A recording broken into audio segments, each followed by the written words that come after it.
Guys first అయితే ఈ టైటిల్‌ని అర్థం చేసుకుందాం. 'త్రిభువనధారి బార్బరిక్' అంటే మహాభారతంలో భీముడి మనవడు. ఘటోత్కచుడి కొడుకు బార్బరికుడు. అతనికి 3 బాణాలుంటాయి. ఆ బాణాలతోనే యుద్ధం మొత్తాన్ని ఒక్కడే గెలవగలడు. ఈ సినిమాలో ఆ కాన్సెప్ట్‌ని ఆధారంగా తీసుకున్నారు. మరి ఈ సిరీస్ ఒక ప్లాట్ ఏంటంటే డాక్టర్ శ్యామ్ కతు మన సత్యరాజ్ గారు ఒక సైకియాట్రిస్ట్. ఆయన ప్రపంచమంతా తన మనవరాలు నిధి. ఒకరోజు ఆ పాప కిడ్నాప్ అవుతుంది. పోలీస్ ఇన్వెస్టిగేషన్ మాత్రం చాలా స్లోగా చేస్తారు.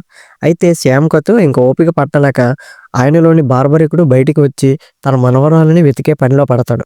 అయితే ఈ కథలోని వశిష్ఠ అండ్ సింహ అండ్ ఉదయ్ భాను లాంటి క్యారెక్టర్లు ఎలా కనెక్ట్ అయ్యారు అనేది మనకి కొంచెం థ్రిల్లింగ్‌గా ఉంటుంది. ఈ సినిమాకి పెద్ద బలం ఎవరంటే సత్యరాజ్ గారని చెప్పాలి. ఒక సాధారణ తాతగా తన మనవరాల కోసం ఎంత దూరమైనా వెళ్ళే ఒక పవర్‌ఫుల్ మనిషిగా ఆయన వేరియేషన్స్ చాలా బాగా చూపించారు.